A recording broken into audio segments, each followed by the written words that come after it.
नमस्कार विद्यार्थी मित्रांनो, विश्व भरारी या YouTube चॅनलवर आपले स्वागत आहे। बघा, आज आपण बघणार आहोत एका शब्दाचे म्हणजे शब्दासाठी योग्य समूहाच्या पर्याय क्रमांकाचे वर्तुळ रंगवा। म्हणजे आता याच्यामध्ये काय दिलेलं आहे, एक शब्द दिलेला आहे, त्या शब्दाचा शब्दसमूह अर्थ काय होतो हे आपल्याला याच्यामध्ये बघायचं आहे। बघा, असे क्वेश्चन तुम्हाला नवोदय, स्कॉलरशिप, तसेच होमी बाबा, सैनिक स्कूल आणि हे बघा, हे 4थी आणि 7वीच्या स्कॉलरशिपला पण हे असे क्वेश्चन येतात। मग 4थी आणि 7वीचा अभ्यासक्रम सेम आहे, फक्त थोडा थोडा त्याच्यामध्ये डिफरन्स आहे। हा डिफरन्स आपण नंतर 1 तारखेपासून बघणारच आहोत। पण तत्पूर्वी कशा प्रकारचे क्वेश्चन येतात याची आयडिया आपल्याला असली पाहिजे। आपल्या पाल्याला आपल्याला घडवायचं आहे, शिकवायचं आहे। हे काळ स्पर्धा परीक्षेचं आहे, म्हणून इथपासूनच आपल्याला कितवीपासून तर 4थी पासूनच आपल्याला तयारीला लागायचं आहे।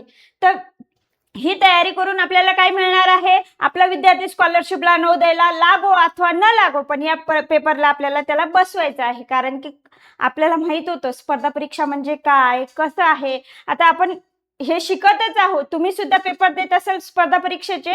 तर चला मग जाणून घेऊया शालेय स्पर्धा परीक्षेपासून तर MPSC UPSC पर्यंत तुम्हाला कशा प्रकारचे शब्दसमूहाबद्दल वाक्यप्रचार येतात ते बघून घेऊया आपण। बघा, पहिला प्रश्न इथे आहे आपला संध्याकाळ। संध्याकाळ म्हणजे काय, कोणता वेळ असतो संध्याकाळचा? बघा, इथे ऑप्शन दिलेले आहे तुम्हाला, सूर्य उगवण्याचा काळ, दुसरा आहे सूर्य मावळण्याचा काळ, तिसरा आहे चंद्र उगवण्याचा काळ आणि चौथा आहे चंद्र मावळण्याचा काळ। मग याचं उत्तर काय असेल? संध्याकाळ कशाला म्हणतो आपण? जेव्हा सूर्य मावळतीला जातो आणि चंद्र उगवण्याची वेळ होते त्याला आपण संध्याकाळ म्हणतो। मग सूर्य मावळतीला जातो म्हणून सूर्य मावळण्याचा काळ म्हणजे संध्याकाळ होय। हे या प्रश्नाचं काय आहे? उत्तर आहे। त्यानंतर दुसरा प्रश्न आहे तुमचा सिंहासन। आता सिंहासन आपण कशाला म्हणतो? कोणाची बसण्याची जागा असते हे सिंहासन म्हणजे? तर बघा, पहिला ऑप्शन आहे आपला दरबारातील प्रधान बसण्याची जागा, दुसरा ऑप्शन आहे दरबारातील मंत्री बसण्याची जागा, तिसरा ऑप्शन आहे राजवाड्यातील राजाची बसण्याची जागा आणि चौथा ऑप्शन आहे दरबारातील राजा बसण्याची जागा। मग सिंहासन हे कुठे असते? राज दरबारामध्ये। पहिले राजे महाराजे होते ना आपले, ते त्या सिंहासनावर बसायचे, म्हणून दरबारात जे सिंहासन असते, जी राजाची बसण्याची जागा असते त्याला सिंहासन म्हणायचं। म्हणून पर्याय क्रमांक 4 दरबारातील राजा बसण्याची जागा म्हणजे सिंहासन होय। आहे की नाही सोपं? फक्त आपल्याला करायचं आहे।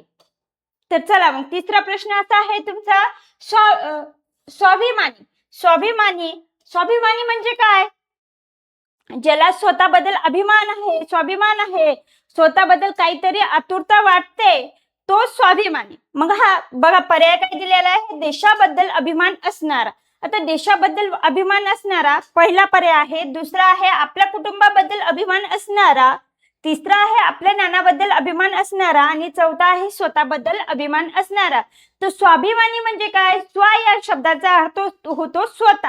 मग स्वाभिमानी म्हणजे स्वतःबद्दल अभिमान बाळगणारा किंवा असणारा। त्यानंतर चौथा प्रश्न आपला असा आहे शिल्पकार। आता शिल्पकार या प्रश्नाचा शब्दसमूहाबद्दल अर्थ घेतला तर काय होतो? एक आहे सोन्याचे दागिने करणारा। आता सोन्याचे दागिने घडवणारा हा कोण असतो? सोनार।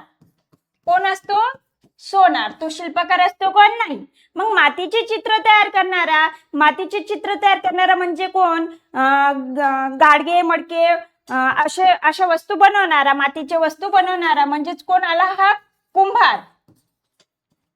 हा आहे कुंभार। त्यानंतर पाषाणाच्या मूर्ती घडवणारा हा असतो शिल्पकार। हा असतो शिल्पकार। आणि धातूचे काम करणारा हा कोण असतो?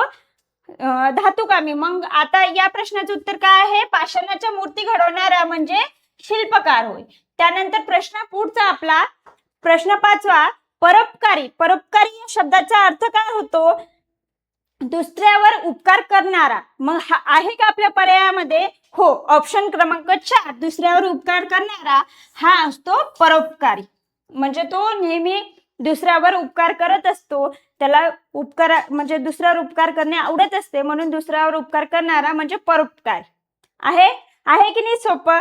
मग अशाच नवनवीन व्हिडिओ आणि सोप्या पद्धतीने शिकण्याकरिता तुम्ही विश्वभरारी या ऍप्लिकेशनला तसेच युट्यूब चॅनलला जॉईन व्हा आणि चॅनलला सबस्क्राईब करा. व्हिडिओ आवडत असतील तर लाईक करा आणि इतरांपर्यंत शेअर करा, जेणेकरून तुमचंही भलं हो आणि दुसऱ्याचंही भलं हो.